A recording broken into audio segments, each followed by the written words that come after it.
Ever feel like starting a business is like trying to launch a rocket while filling out paperwork, blindfolded, during a windstorm? Yeah, that sounds dramatic, but honestly, it's not that far off. Hi, and welcome back to Startup Television Network, the place where your ideas go from sketchpad to success story. Today, we're talking about something that might not seem glamorous, but could save your business from getting shut down. Yep, we're diving into regulatory roadblocks and how to navigate them. Look, when most people start a business, they focus on the fun stuff. The logo, the product, the website, maybe even the Instagram.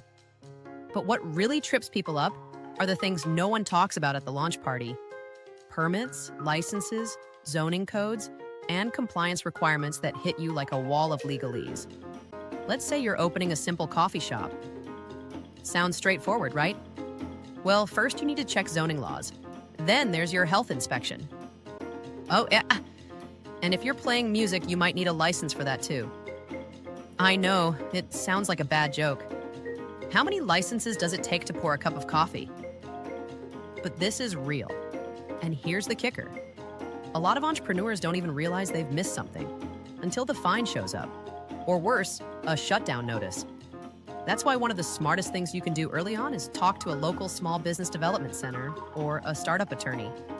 I know spending money before you make money doesn't feel great, but trust me, it costs a lot less than scrambling to fix a legal mess mid-launch.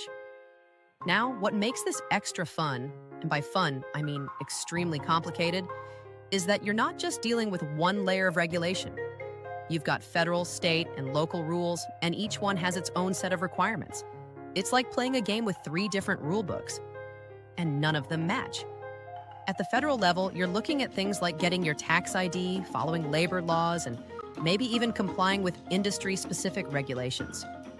On the state side, there's registering your business, handling state taxes, and understanding local employment law. And locally, that's where you get into zoning, signage, noise ordinances, and random fees that pop up like surprise guests at your wedding.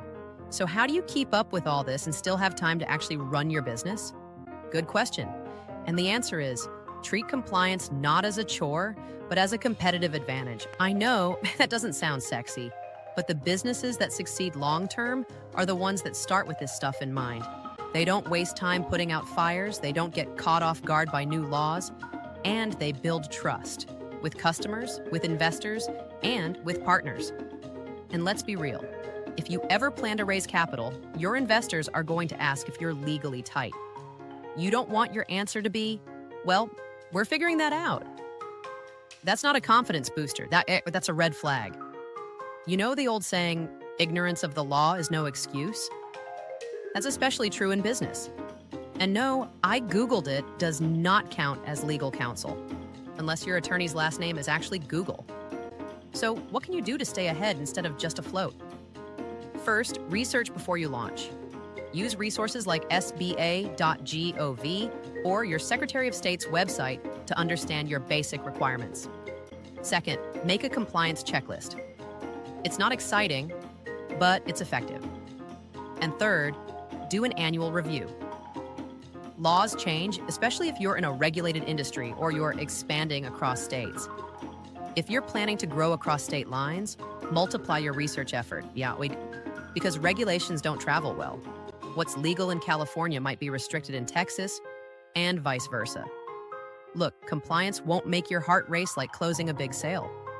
But ignoring it is like ignoring gravity. Eventually, it'll pull you down. Thanks for watching Startup Television Network. If this helped you dodge a red tape disaster, give us a like, hit subscribe, and stick with us for more real-world startup strategy. Remember, launch smart, grow strong, and succeed with confidence. See you next time.